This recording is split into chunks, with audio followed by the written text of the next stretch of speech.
नमस्कार मित्रांनो, आज माझी कविता आहे गाभारा. गाभारा ही कविता आहे कुसुमाग्रज, ज्यांचे खरे नाव विष्णू वामन शिरवाडकर आहे. हे एक प्रसिद्ध मराठी कवी, नाटककार, कादंबरीकार आणि लघुनिबंधकार होते. तर आजची कविता गाभारा. दर्शनाला आलात या, पण या देवालयात सध्या देव नाही. गाभारा आहे, चांदीचे मखर आहे, सोन्याच्या समया आहेत, हिऱ्यांची झालर आहे, त्यांचंही दर्शन घ्यायला हरकत नाही. वाजवा ती घंटा आणि असं इकडे या, पाहिलत ना तो रिकामा गाभारा.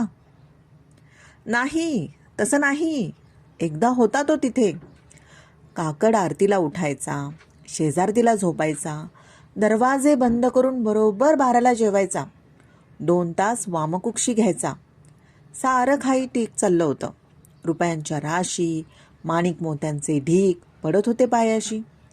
दक्षिण दरवाजाजवळ मोटारीचे भोंगे वाजत होते, मंत्र जागर गाजत होते. रेशीम साड्या, टेरींचे सूट समोर दुमडत होते. बँकेतले हिशेब हरणाच्या गतीने बागडत होते. सारं काही घडत होतं हवं तसं. पण एके दिवशी आमचं दुर्दैव्य. उत्तर दरवाजाजवळ अडवलेला कोणी एक भनंग महारोगी तार स्वरात ओरडला, बाप्पाजी बाहेर या. आणि काकड आरतीला आम्ही पाहतो तर काय, गाभारा रिकामा. पोलिसात वर्दी आम्ही दिलीच आहे, परत कदाचित येईलही तो. पण महारोग्याच्या वस्तीत तो राहिला असेल तर त्याला पुन्हा प्रवेश द्यावा की नाही याचा विचार करावा लागेल. आमच्या ट्रस्टींना पत्र व्यवहार चालू आहे दुसऱ्या मूर्तीसाठी, पण तूर्त गाभाऱ्याचे दर्शन घ्या.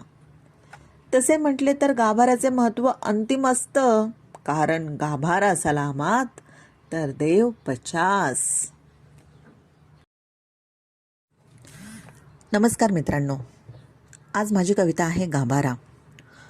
गाभारा ही कविता